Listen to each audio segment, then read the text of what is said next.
ശാസ്ത്രത്തിനും കണ്ടുപിടുത്തങ്ങൾക്കപ്പുറത്ത് ഒരുപിടിയും നൽകാതെ നിൽക്കുന്ന ഒട്ടേറെ ഇടങ്ങൾ നമ്മുടെ നാട്ടിലുണ്ട്. ഇത്തരം ഇടങ്ങൾ തേടുമ്പോൾ ഏറ്റവുമാദ്യം പരിഗണിക്കേണ്ട ഒരിടമുണ്ട്. അത്ഭുതങ്ങൾക്കും വിസ്മയങ്ങൾക്കും എല്ലാം ഒരുപടി മുന്നിൽ നിൽക്കുന്ന എല്ലോറ ഗുഹകളിലെ കൈലാസനാഥ ക്ഷേത്രം. ഭാരതത്തിന്റെ നൂറ്റാണ്ടുകൾ അപ്പുറമുള്ള ചരിത്രത്തിലേക്ക് കൈപിടിച്ചു കൊണ്ടുപോകുന്ന എല്ലോറ ഗുഹകൾ ചരിത്രപ്രേമികളെ മാത്രമല്ല, വിശ്വാസികളെയും ഭാരതത്തെ അറിയുവാൻ നാടുചുറ്റിക്കറങ്ങുന്നവരെയും ഒരുപോലെ ആകർഷിക്കുന്ന ഇടമാണ്. മഹാരാഷ്ട്രയിലെ ഔറംഗാബാദിന് സമീപമാണ് എല്ലോറ ഗുഹകൾ സ്ഥിതി ചെയ്യുന്നത്. യുനെസ്കോയുടെ ലോക പൈതൃക സ്ഥാനങ്ങളിലൊന്നായ ഇവിടം ശില്പകലയുടെ ഉത്തമോദാഹരണമായാണ് അറിയപ്പെടുന്നത്. 100ഓളം ഗുഹകളായിരുന്നു ഒരു കാലത്ത് എല്ലോറയുടെ പ്രത്യേകത. അവയിൽ 34 എണ്ണത്തിൽ മാത്രമേ സഞ്ചാരികൾക്ക് പ്രവേശനം അനുവദിക്കുന്നുള്ളൂ. 34 ഗുഹകളിൽ ആദ്യ 12 എണ്ണം ബുദ്ധക്ഷേത്രങ്ങളും പിന്നീടുള്ള 17 ഗുഹകൾ ഹിന്ദുക്ഷേത്രങ്ങളും ബാക്കിയുള്ള 5 ഗുഹകൾ ജൈനക്ഷേത്രങ്ങളുമായാണ് അറിയപ്പെടുന്നത്. 5-ാം നൂറ്റാണ്ട് മുതൽ 10-ാം നൂറ്റാണ്ട് വരെ നീണ്ടുനിന്ന കാലത്തിനിടയിലാണ് ഈ ഗുഹകൾ നിർമ്മിക്കപ്പെട്ടത്. എല്ലോറയിലെ 16-ാം നമ്പറായി അടയാളപ്പെടുത്തിയിരിക്കുന്ന കൈലാസനാഥ ക്ഷേത്രമാണ് ഇവിടുത്തെ ഏറ്റവും മഹത്തരമായ നിർമ്മിതി. എല്ലോറയിലെ ഏറ്റവും പ്രത്യേകതകൾ നിറഞ്ഞ ഒരു നിർമ്മിതിയാണ് ഈ കൈലാസനാഥ ക്ഷേത്രം. പിരമിഡ് മാതൃകയിൽ 3 നിലകളായിട്ടാണ് ക്ഷേത്രത്തിന്റെ നിർമ്മാണം. ഒറ്റക്കല്ലിൽ നിർമ്മിച്ചിരിക്കുന്ന മഹാസൃഷ്ടികളിലൊന്നാണ് കൈലാസനാഥ ക്ഷേത്രം. കാഴ്ചയിൽ മാത്രമല്ല, നിർമ്മാണ രീതികളിലും ഒക്കെ ഈ ക്ഷേത്രം വേറിട്ടു നിൽക്കുന്നു. രാഷ്ട്രകൂട ഭരണാധികാരിയായിരുന്ന കൃഷ്ണ ഒന്നാമന്റെ നേതൃത്വത്തിൽ AD 760-ലാണ് ഈ ക്ഷേത്രം നിർമ്മിക്കപ്പെട്ടത്. സാധാരണഗതിയിൽ തറകെട്ടിയാണ് നിർമ്മാണ പ്രവർത്തനം തുടങ്ങുന്നത്.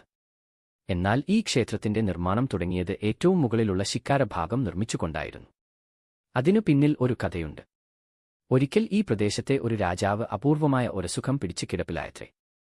എത്രയെത്ര ചികിത്സകൾ ചെയ്തിട്ടും പ്രശസ്തരായ വൈദ്യന്മാർ ചികിത്സിച്ചിട്ടും അസുഖത്തിന് യാതൊരു മാറ്റവും വന്നില്ല. അവസാനം രാജ്ഞി കൃഷ്ണേശ്വർ ശിവനോട് പ്രാർത്ഥിക്കുകയും അസുഖം ഭേദമായാൽ ഒരു ക്ഷേത്രം നിർമ്മിക്കാമെന്ന് വാക്കു നൽകുകയും ചെയ്തു.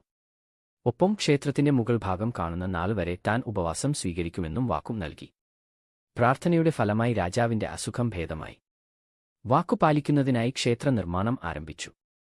എന്നാൽ ആരംഭിച്ചു കഴിഞ്ഞപ്പോൾ മാത്രമാണ് ക്ഷേത്രത്തിന്റെ മുകൾ ഭാഗം അഥവാ ശിക്കാര കാണണമെങ്കിൽ മാസങ്ങൾ സമയമെടുക്കും എന്ന് മനസ്സിലായത്.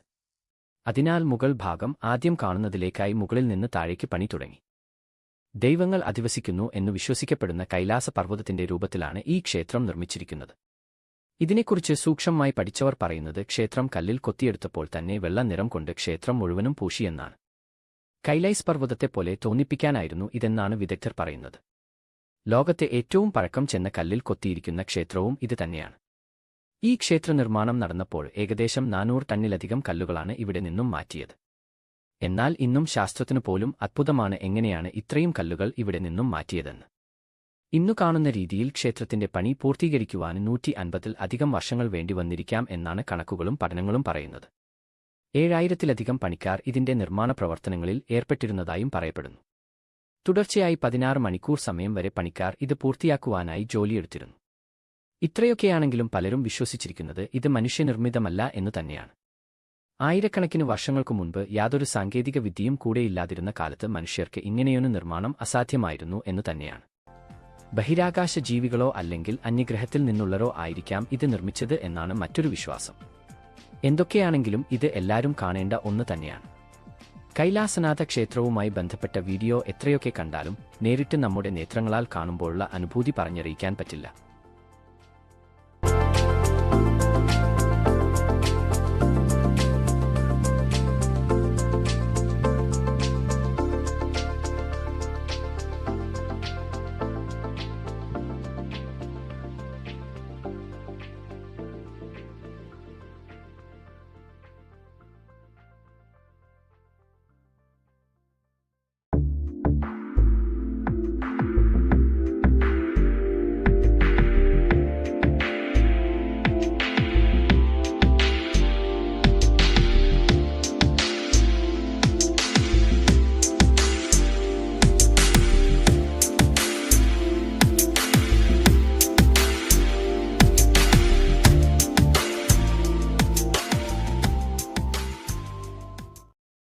എല്ലോറയിലെ കൈലാസനാഥ ക്ഷേത്രത്തിൽ എങ്ങനെ എത്തിച്ചേരാം? 1. വിമാനമാർഗം. ക്ഷേത്രത്തിൽ നിന്ന് ഏകദേശം 15 കിലോമീറ്റർ അകലെയുള്ള ഔറംഗാബാദ് എയർപോർട്ടാണ് ഏറ്റവും അടുത്തുള്ള വിമാനത്താവളം. അവിടെ നിന്ന് ഏകദേശം 15 കിലോമീറ്റർ അകലെയുള്ള എല്ലോറ ഗുഹയിലേക്ക് ടാക്സിയിലോ ലോക്കൽ ബസ്സിലോ പോകാം.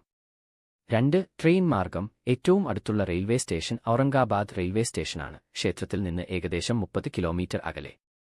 മുംബൈയിൽ നിന്ന് ഔറംഗാബാദിലേക്കുള്ള ട്രെയിനുകൾക്ക് ഏകദേശം 6 മുതൽ 8 മണിക്കൂർ വരെ സമയമെടുക്കും. ക്ലാസ്, ട്രെയിൻ തരം എന്നിവയെ ആശ്രയിച്ച് 300 രൂപ മുതൽ 1200 രൂപ വരെയാണ് നിരക്ക്.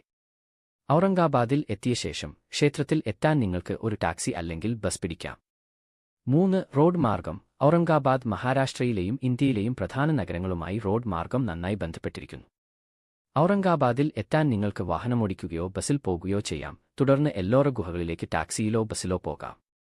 ബസ് തരത്തെയും സേവനദാതാവിനെയും ആശ്രയിച്ച് ബസ് നിരക്ക് വ്യത്യാസപ്പെടാം.